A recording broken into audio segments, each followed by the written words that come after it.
बिस्मिल्लाहिर्रहमानिर्रहीम। अस्सलाम वालेकुम नाजरीन ग्रामी, वीडियो में बात करेंगे कि जो नेक्स्ट हैं यूएसए सेक्रेटरी ऑफ डिफेंस, उसका नाम है मार्क इस्पर। मार्क इस्पर ने आज कांग्रेस में खड़े होकर इस बात का ऐलान किया है कि F-35 जहाज जिस पर हम और अमेरिका पूरी दुनिया नाज करती है, वो तकरीबन अपना 90% मिशन कंप्लीट करने में नाकाम रहा है। नाजरीन ग्रामी, मार्क इस्पर ने ये बड़ा बयान और बड़ी स्टेटमेंट जारी की है और ये वो नेक्स्ट जो है सेक्रेटरी स्टेट होंगे, सेक्रेटरी डिफेंस होंगे अमेरिका के। आपको ये बताते चलें कि ये तमाम तर चक्कर हुआ क्यों उन्होंने इतनी बड़ी स्टेटमेंट जारी की कि हमारा जो F-35 जहाज है वो तकरीबन 90% के करीब काम करने और अपने मिशन को, अपने गोल को अचीव करने में नाकाम हो चुका है। इसकी वजह बहुत सारी वजूहात है और एक वजह तुर्की है। नाजरीन ग्रामी जी, आपने सही सुना कि तुर्की ने इनको नुकसान पहुंचाना शुरू कर दिया है। वो कैसे, वो जरा थोड़ा सा आप आगे वीडियो में जाएंगे तो आपको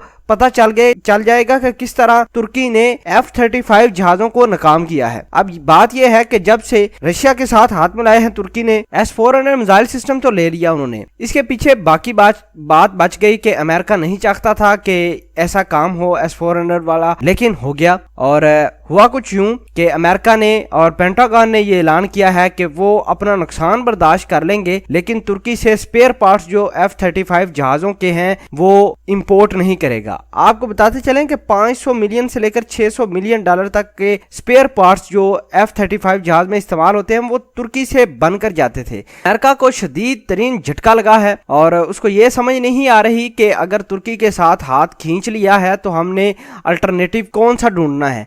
नाज़रीन ग्रामी, पूरे अमेरिका ने F-35 जहाज को पता नहीं क्या समझ रखा था। ऐसी इन्होंने बातें बताई, ऐसी चीजें बताई उस जहाज के बारे में, तो दुनिया हैरान परेशान थी कि भाई ये जहाज है क्या बला है। बहरहाल आज मुंह के बल गिरा है जहाज और इनके अपने ही जो नॉमिनेट हुए हैं सेक्रेटरी डिफेंस, उन्होंने इस बात का इंकिशाफ किया है कांग्रेस में खड़े होकर कि भाई 90% हमारा जहाज ये काम नहीं करता। हम किस वजह से और किस मुंह से अपने जहाज को बड़ी बड़ी बातें करवा रहे हैं, उसके बारे में तारीफें करते हुए जा रहे हैं। अमेरिका की जिंदगी और मौत का मसला बन गया है कि F-35 जहाज अगर हमारे नाकाम होते हैं तो हमारा क्या बनेगा। बाकी तो इनके पास ओल्डर वर्जन ही जहाज हैं, बाकी इतने कैपेबल नहीं है, और अगर हैं भी तो तुर्की ने ले लिया है S-400 मिसाइल सिस्टम, तो बड़ी आसानी से हिट हो सकते हैं ये तमाम तर जहाज। यही जहाज जिसके बारे में अमेरिका ने बड़ी बातें की थी कि भाई रडार में ही नहीं आता, अब ये आ गया है रडार में। तुर्की ने अपने जो कंपोनेंट्स इसके अंदर इस्तेमाल होते थे वो बंद कर दिए हैं। बेशक तुर्की को इन जहाजों की वजह से नुकसान भी हुआ है, लेकिन तुर्की ने एक दफा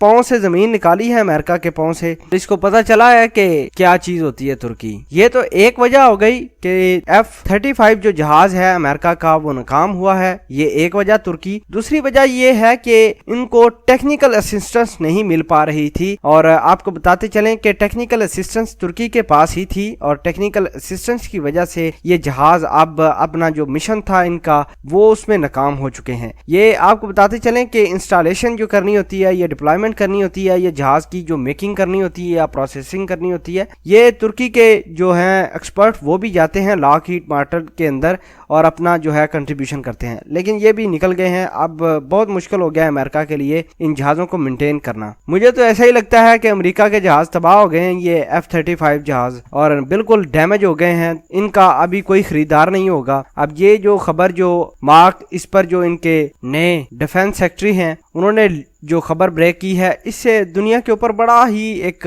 गहरा असर पड़ेगा, और इनकी जो असले की दुकान है वो ऐसा हो सकता है कि थोड़ी सी इनकी सेल इस साल कम हो। नाज़रीन ग्रामी, ये थी असल कहानी, और इनके अपने ही जो डिफेंस सेक्रेटरी हैं जो नॉमिनेट हुए हैं डिफेंस सेक्रेटरी के लिए, उन्होंने कांग्रेस में खड़े होकर ये ऐलान किया है। नाज़रीन ग्रामी, इस खबर के बारे में आप क्या कहते हैं? कमेंट सेक्शन में अपना इजहार ख्याल जरूर पोस्ट कीजिएगा। जज़ाकल्लाह।